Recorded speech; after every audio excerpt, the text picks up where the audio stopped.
ஒரு அரை அரைச்சிடுவோம்.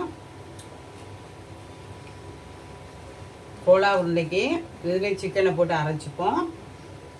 அப்புறம் இதிலே பச்சை மிளகா காரத்துக்கு ரொம்ப காரம் வேண்டாம், ஒரு இந்த காரத்துக்கு எடுத்துக்கிறேன். அப்புறம் பச்சை மிளகா ஒரு 1.5 போட்டுக்கோங்க காரத்துக்கு ஏற்ற மாதிரி. அப்புறம் இந்த இது புதினா, இப்போ இதை ஒரு ஓட்டு வச்சுருவோம். அந்த இதோட வெங்காயத்தையும் போட்டு அரைச்சிப்போம். கோலா உருண்டைக்கு சிக்கன்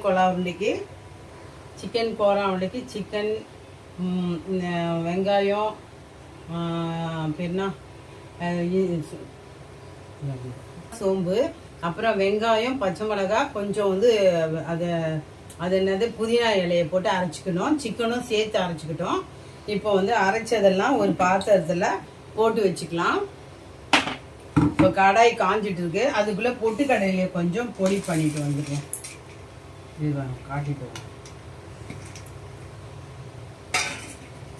கொஞ்சம் பொட்டுக்கடலை அதுக்கு போடலாம், நல்லா இருக்கும்.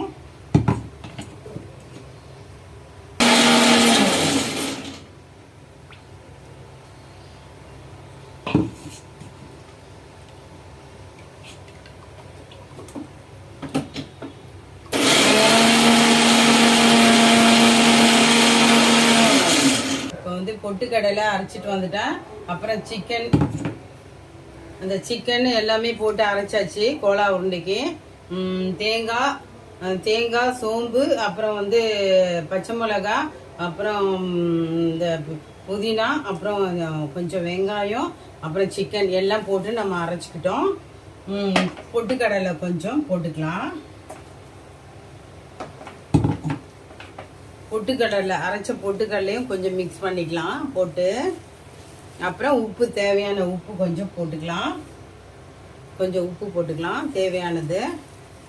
சூப்பராக இருக்கும், சாப்பிட்டு பாருங்க. தேங்காய் இது சிக்கன் கோலா உருண்டை. இதெல்லாம் ஹோட்டலில் வாங்க போக சொல்ல எவ்வளோ காசு ஆகுது. 4 உருண்டை வச்சு 200 300 நீங்கள் வீட்லேயே செஞ்சு பாருங்க. 2 துண்டு சிக்கன் போட்டாலும் 12 பீஸ் வருங்க. செஞ்சு சாப்பிட்டு பாருங்கள்.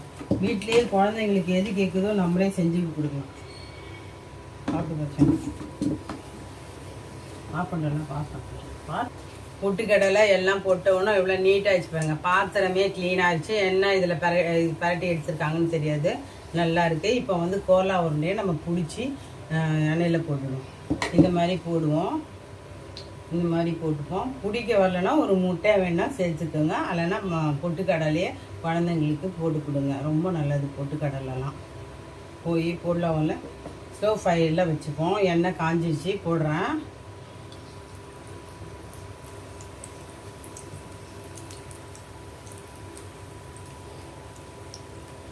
இதெல்லாம் ஒரு 1/4 கிலோ கறி வாங்கினா கூட நம்ம ஒரு துண்டாக போட்டு குழந்தைங்களுக்கு செஞ்சு தரலாங்க. ஒன்றும் பிரச்சனை, வாசனைக்கு தான் எல்லாமே சாப்பிட்றதுலாம். நம்ம கோலா உருண்டை இப்போ பாருங்கள், நான் 4 துண்டு தான் போட்டேன். கோலா உருண்டையும் பெருசாக தான் போடுறேன். ஸ்லோ ஃபயரில் போட்டு நல்லா வேக விடலாம்.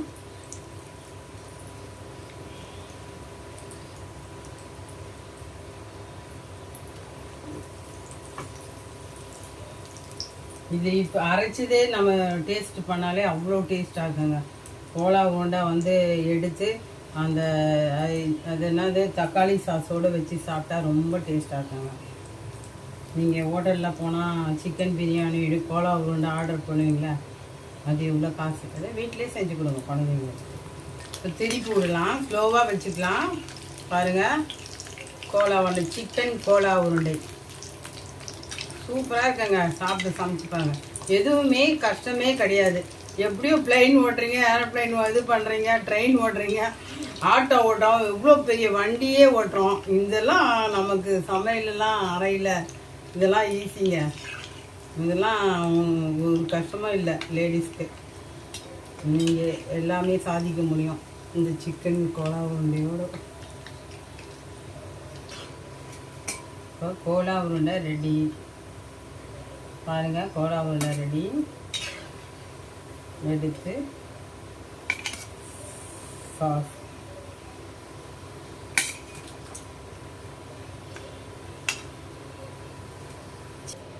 சிக்கன் கோலா உருண்டை ரெடி. பாருங்கள் எவ்வளோ அருமையாக இருக்குது. நீங்களும் செஞ்சு பாருங்கள். குட்டி அக்கா சமையல் டேஸ்ட்டு பண்ணி பார்க்குறோம். ரொம்ப டேஸ்ட்டாக இருக்குங்க. நீங்களும் சாப்பிட்டு பாருங்கள். வாங்க குட்டி அக்கா சமையல்.